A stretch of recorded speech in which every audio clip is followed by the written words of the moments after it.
Македонија е секако интересна земја.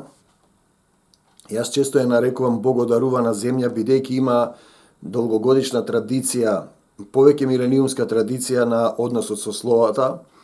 Ние го имаме првиот кокински неолитски театар каде човекот му се обраќал на Бог, од науката детерминиран како свет брак, односно потребата човекот да се роди во Бог. Она што со јазикот на денешните христијани се нарекува богородени. Тоа е, значи, небесниот Отец оплодува духовно земна мајка и се раѓа богочовекот, гласноговорникот, ораторот, беседничарот и така натаму. Истата приказна се поставува понатаму 1400 години после Кокинскиот театар 2000 години пред Христос, во Дионисовиот театар 400 години пред да се оплоти Отецот Небесен да го испрати својот син Исус Христос, е Дионисовиот театар, повторно потребата човекот од Небесниот Отец да оплоди земна мајка да се роди богочовек. Тоа можеме во христијанското и во духовните традиции да го наречеме пророчка уметност или пророчки театар кој го пророкувал тоа што понатаму и де факто се случува кога архангелот Гаврил преку Светиот Дух бесемено се оплотува во Марија и се раѓа Спасителот Месијата Исус Христос, нашиот Господ и Спасител. Другата традиција на потребата на луѓето што живееле на македонско тло, на нашите предци македонците, да се соединат со Бог, да зборуваат духовно, е митскиот македонски цар Орфеј во раната антика, кога практично митолошки им ги дал словата на македонците и тракијците. Ние тука го имаме случајот со апостолот Павле кој доаѓа во Македонија по наредбата на Божјиот Дух, односно на Светиот Дух во Македонија да се шири светото Евангелие. Ние потоа го имаме богомилското движење од кое денеска се настанат една цела заедница на евангелско-протестантски цркви во Западна Европа.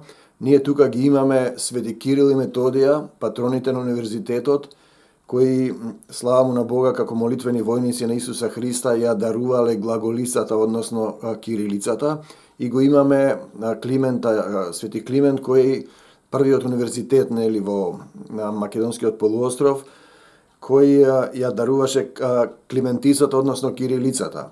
И кога ќе видите, како да ги заборавиме препишувачките школи на Света Гора, Лесновско-Кратовската препишувачка школа и Охридската книжевна школа, каде што светите писма се препишувале на средновековниот македонски јазик од околината на Солунско. Ние тогаш зборуваме за една голема традиција на Македонија за односот кон словата и кон Бог, а тоа подразбира дека на почетокот беше Словото и Словото беше во Бога и Бог беше во Словото. Во прво Јованово, Евангелие по Јован.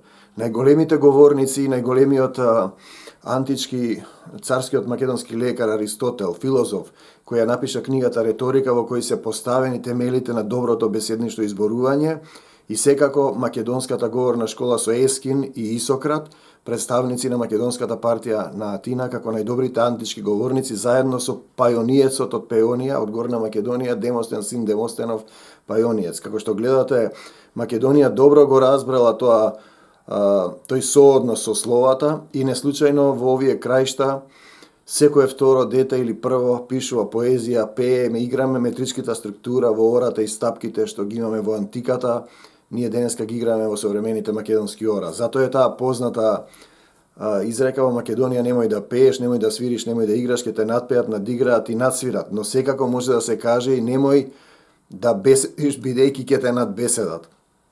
Во тој контекст се радувам што на 20-тите ораторски вечери во Пухан сум член на жирито и на одборот, и што овие млади луѓе го имаат тоа чувство дека словото е од Бог, дека зборот има вредност, дека не се тоа празни зборави на некои локални политичари кои ви кажуваат работи кои никогаш нема да се остварат, во кои не веруваат. Туку ние имаме говори зад кои тие застануваат со сето свое срце, со сиот свој разум, со сета своја душа, знаејќи дека во нив е духот на вистината, Светиот Дух ја зборуваат вистината и на словото му ја враќаат духовната сила и духовната вредност. Секако се, како професионалец од факултетот за драмски уметности кој соработувам со правниот факултет Јустинијана Прима и што ме чини радосен и духовно исполнет, се надевам дека ќе се отвори уште една подлабока соработка и ќе се отвори една како да речеме, можеби изборен предмет, а можеби семестрален предмет, јавно зговорење и зборување, кој е потребен како на правниците, така на брокерите и на сите оние што нивната професија подразбира добро зборување, духовно зборување и зборување од срце и секако во духот на вистината.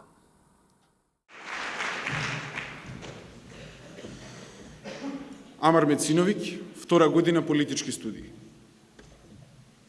Ти веруваш во еден концепт за држава. Ти во друг.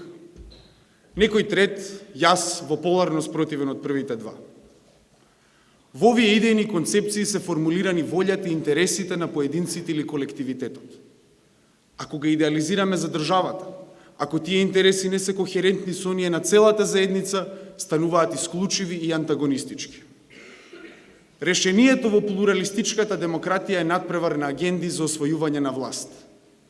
Но покрај ова решение, 20 години крајот на секој мандат не остава со чувство на компрометираност.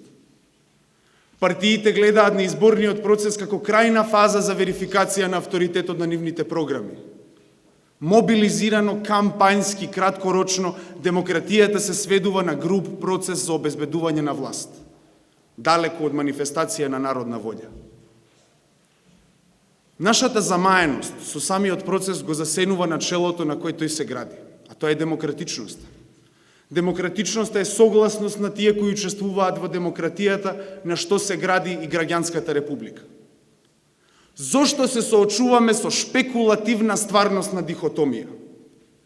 Либералната демократија во поглед на компромисот во јавната ствар ги доведува здравиот разум наспрема фашизмот. Кога клерофашистички и етнофашистички политики ставаат свој товар на компромисната демократија, компромисот станува многу потесен. Се сведува на церемонијалноста на квазидемократскиот процес. Реакционерните идеи се закана по заедницата како целина. Ако нашата заедница своите корени ги врзува со постоењето на модерната држава, што би значило враќањето на патримонијалната држава? Ако нашата заедница стане исклучива, дали кој било член може да верува дека нема да биде исклучен? Црнилото на овие субјекти, независно чии грб парадирали и со чие име се нарекувале, е тоа што се секогаш исти и неспособни да го заштитат својот граѓани. Тие го киднапираат политичкото битствување историјата на народот и го израмнуваат со својата идеологија. Нивната режимска политика ја деперсонализираат со генетиката на народот. Па нивните злодела ги објаснуваат како народно злодело. Велат дека човекот тргнал на човека од своје убедување и своји интереси. Негираат постоење на државен апарат. Каде е тогаш тој компромис за кој зборувавме? За каков компромис станува збор ако тие веруваат дека компромисот не смее да постои? Нивната исклучива идеологија ја сметаат за природна во таа заедница, а секоја различна девијација од народната волја. Крајна инстанција е држава проект кој ќе биде само нивен и само за нив. Народот, граѓанството, работниците, ние, нашиот здрав разум, не смее да учествува во градењето на тие проекти и не смее да дозволи да ги користат механизмите кои сме ги изградиле да се заштитиме од нив. Не затоа што сме ние недемократични, туку затоа што се тие антидемократични.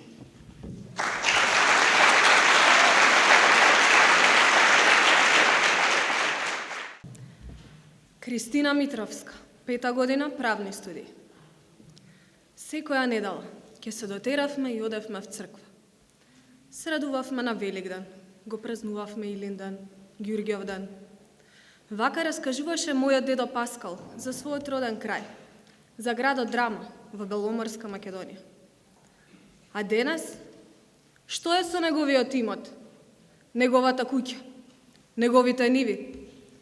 Од 1912 до денес во Грција 10 пати се формираа специјални комисии за промена на македонските имиња, на градовите и на селата.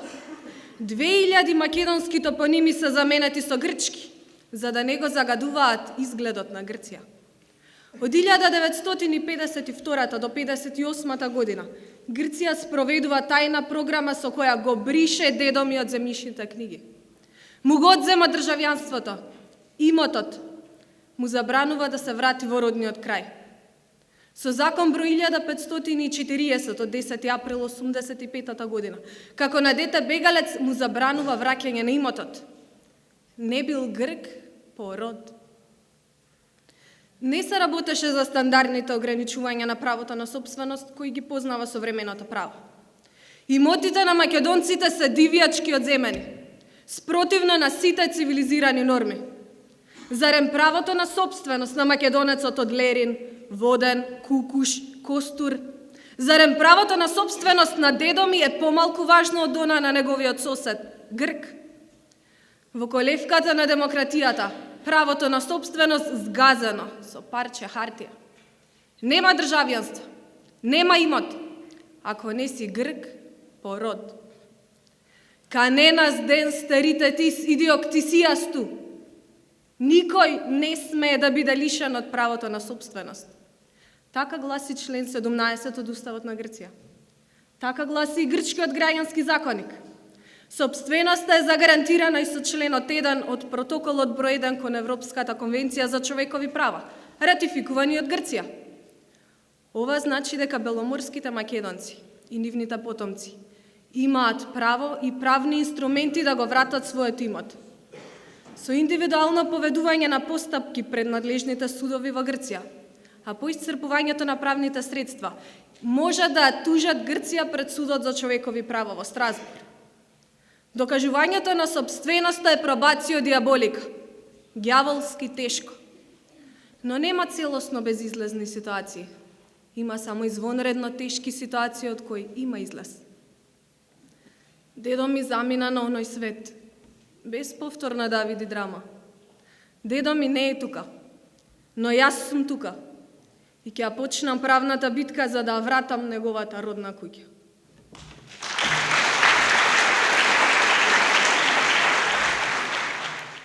Нинослав Нанков, 3-та година правни студии. Леле, луѓе, што направивме? 300.000 граѓани на ова мало парче земја извадија бугарски пасоши, си ги спакуваа куферите и заминаа од Македонија. Ако продолжиме вака, ќе не снема. Нема да имаме химна, ни осумкракото знаме, ни државава. Нема да бидеме ни фиром, ни република, ни северна, ни јужна, а ни долна, ни горна. Ги напуштаме своите роднини, својот град, својата татковина, државата и бегаме некаде. Таму некаде во Европа. Сите ли ќе отидеме? Нема да остане никој. Македонија ја имаме не за да ја испоганиме, испокрадеме и поделиме, туку за да живееме во неа. Таа ни е наследство од нашите предци. А ние бегаме, се селиме, се бориме едни против други и фаќаме дженеми. Почитувани присутни, ако нашите предци во 45-та би размислувале како нас, дали ние денес би биле овде? Кога би имале буките и шумите уста па да проговорат, многу би имале да кажат. Слушнете ја химната и запрашајте се дали сакате да ги земете куферите. Не е се розово, но промената која сакаме да ја видиме е наша должност. Младите и професионалните луѓе да добијат поддршка при вработувањето, со нов систем на вредности каде што критериуми се способностите, а не бојата на партиската книшка. Нашите најквалитетни од сите професии, а сигурен сум дека ги има, да го работат она што на вистина најдобро го знаат, за да имаме успешна економија и држава. Спокојните, среќни и задоволни граѓани со својот успех ќе придонесат за успех на оваа држава. Нови лица. нови млади лица и кај едните, и кај другите, и кај левите, и кај десните.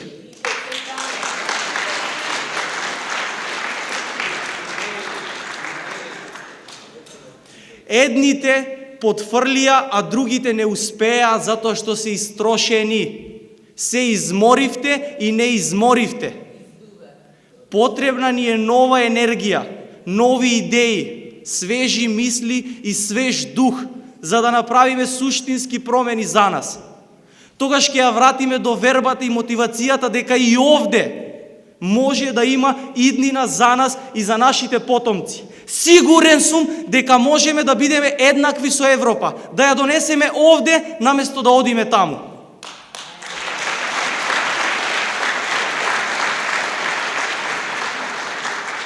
Потребна ни е истрајност, доблест, честност, искреност, култура, почит кон себе си и кон останатите, за да ја направиме Македонија достојно место за живење. Оваа битка треба заедно да ја извојуваме и да се избориме за она што само нас ни припаѓа.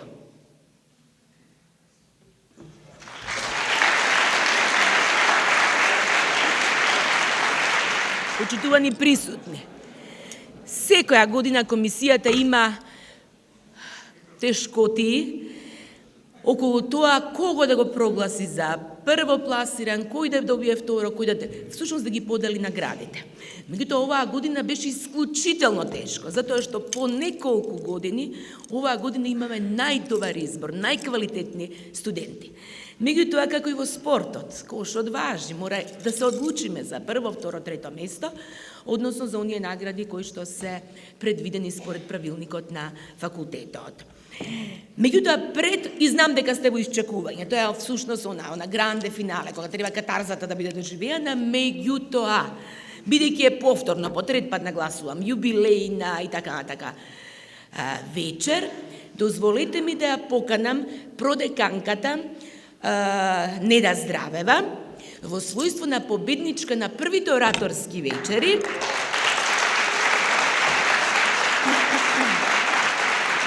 да ни се обрати, да ни каже неколку преубави зборови за тоа кој е значајна ораторската вечер Иво Пухан и се разбира потоа да го покани деканот на правниот факултет да ги подели благодарниците на сите оние кои во изминатите 20 години со собствен огромен придонес помогнале или овозможиле овој настан да биде толку посебен и толку величествен. Колешке Неда, повелете.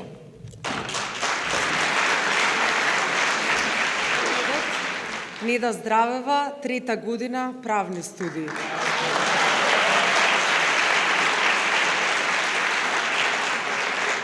И ова е исто онолку точно на моje огромно задоволство, колку што беше пред 19 години, кога јас бев трета година, иако некој вела, не сум 100% сигурна дали си трета, немаш положено кривично. Разликата од тогаш и од сега е што веројатно тогаш имав помалку трема отколку што имам сега. И тогаш не ми требаа листовиве, си го имав навреме научено говорот. Разликата е во тоа што тогаш зборував за 6 години од транзицијата, која што го обележа нашето време и се прашувам да знаев дека таа транзиција ќе трае 25 години, дали ќе зборував и погласно, дали ќе зборував и посилно, не за себе, туку за оние кои доаѓаат по мене, за оние кои што од оваа говорница, но не и само тука, се борат да се слушне нивниот глас. Не само да се слушне, туку и да се уважи, бидејќи како што знаеме, се слуша и повеќе од што треба и повеќе од што е дозволено. Умберто Еко, говорејќи за урфашизмот, ќе рече дека слободата на говорот е слобода од реторика. Онаа реторика која што има за цел да наведе и да заведе, онаа реторика која ги злоупотребува и зборовите и слушателите, онаа која подведува, онаа реторика која не се разбира себе си, а уште помалку светот, како место за културен надпревар помеѓу народите. Онаа реторика која вели никој не смее да ве тепа, а мава потабани. Онаа реторика која сее раздор и жнее омраза, онаа реторика која е закована во четирите ѕида на сегашноста, без да погледне во иднината.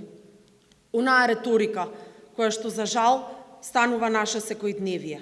Но онаа реторика која што за среќа на оваа говорница ниту ја имало, ниту ќе ја има.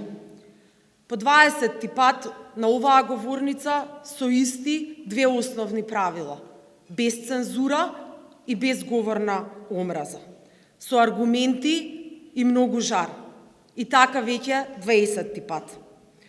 Од 1997 година до сега може би се менуваше формата. Ораторските вечери беа организирани на ваков или на онаков начин, со повеќе успех или со помалку успех. Предмет на пофалби, но и предмет на критики, од кои се надеваме дека ќе научиме. И овде сме само за единствена цел, на студентите да им овозможиме форум, јасно и гласно да кажат што мислат и зошто го мислат тоа.